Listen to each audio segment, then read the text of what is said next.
বট বৃক্ষের সাহায়া যেমন,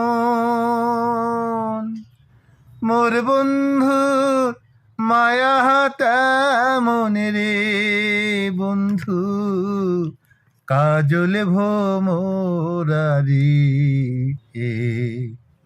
আমরা জেলা মানুষ জাতি মাটির জন্য লড়াই সংগ্রাম করি। সবাই জানি কেন্দ্র সরকার ছাড়া আমার এই রাজ্যের মুক্তি হবার নয়, আর দাবি দাবা কোনোদিন পূরণ হবে না। সেজন্য মহারাজ সুযোগ বুঝিয়ে বিজেপির সমর্থন জানায় কুচবিহার রাজ্যের মানুষের দাবি আদায়ের স্বার্থে।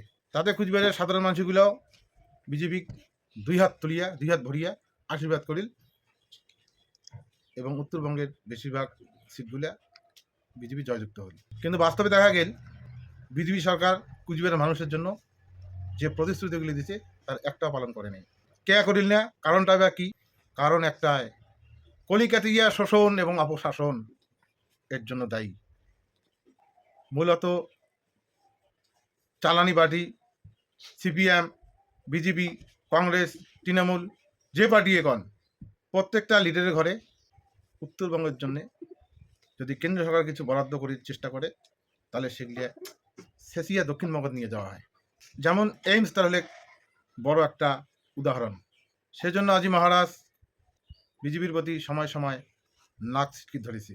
তো যাই হোক, সবাই একটা কথা মনে রাখবেন, উত্তরবঙ্গের মানুষের প্রথম শত্রুই হলে কিন্তু পশ্চিমবঙ্গ সরকার। আজকে ওই সরকারটার জন্যই আমার উত্তরবঙ্গের মানুষের লাঞ্ছনা, বঞ্চনা, শোষণ আর অপশাসন। সেই জন্য ঐক্য আনো মানত, বুদ্ধি রাখো মাতাত, দুই বাহুত বল রাখিয়া আগামী দিনত সবাই আন্দোলনের স্বার্থে, জাতিমাটির স্বার্থে একতার বার্তা দিয়ে আগে যাওয়ার চেষ্টা করো। ছুটকে থাকি আমরা চলিয়ে মানে আজ অব্দি আমার জাতিমাটির জন্য কিছু করিস পাই নেই। আজকে যদি ছুটকে থাকি করি না চলিয়ে সবাই একটা হলেও হয়, তাহলে আমার ক্ষমতাটাই আলাদা থাকি যায়। আজকে সকাল মতো চলিয়ে এমন একটা পরিস্থিতি তৈরি হয়েছে যে আজকে যেমন কেএসডিসি ভোটার দাঁড়াইছে, আজকে আমরা একটা হতভম্বিত জিতির পাই কি না পাই এমন একটা পরিস্থিতি আছে। আজকে মাননীয় নেতা বংশীবর্ধন বর্মন মহাশয় আজকে আমরা যদিও বিজেপির সমর্থন করছে, কিন্তু আমরাও চিন্তিত আমার প্রার্থীগুলো ভালোভাবে বিরে কি না বিরে। আর মহারাজও আজকে আলাদা আলাদা করিয়া চলে লাগছে কোন পার্টির সমর্থন করবে, এরাও সেটা সঠিক সিদ্ধান্ত নিবার পায় নাই। কিন্তু আমরা গুলিয়া সবাই যদি একটে ভয়া লড়লাম হয়, তাহলে আজকে চিন্তার কোনো কারণ থাকিল না হয়। আমরা হয়তো ভূমিপুত্র একটি হাত যদি এমনিও দাঁড়ালাম হয়, তবু আমরা উত্তরবঙ্গের তথা নিম্ন আসামের সমস্ত সিটগুলো দখল করে পেলাম হয়।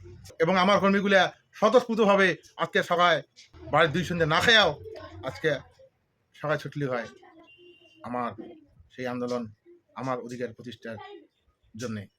আমরা বহুবার করছি একটি হল আরও, তাহলে আমার আর কারো রোধ করাইয়া নাই। তবে এই অবহেলিত মানুষগুলার কথা ভাবিয়া কোনো পার্টি যদি আমার পক্ষে কোনো কাজ করার উদ্যোগ নেয় বা কোনো সরকার যদি উদ্যোগ নেয়, সেটা অবশ্যই আমরা সাধুবাদ জানাবো। অবশ্যই আমরা সেই পার্টিটার সাগাই সুলভ বা বন্ধু সুলভ আপন করিয়ে নেব।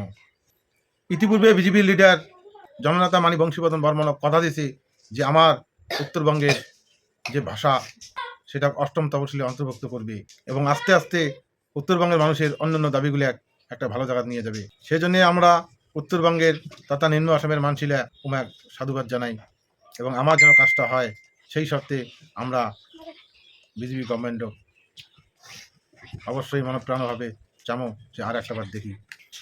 পরিশেষত একটাই কথা, মহারাজ অনন্ত রায় এবং বংশীবর্ধনক যদি দুইটা গ্রুপের সংগঠনের নেতৃত্বের ঘরকে ঠকায়, তাহলে বিজেপিরও চিরতরে উত্তরবঙ্গ মাটিতে গিয়ে বিদায় নেওয়া হবে। তাই সেই জন্যে মনে প্রাণে এইবার তোমাকে আর একটা সুযোগ দেই, সবাই মিলি বিজেপির যে প্রার্থীগুলি আছে সেগুলি একটু সমর্থন করো এবং ভোটটা আমাদের দিবেন এই আটুস এবং আবদার থাকিল। ধন্যবাদ।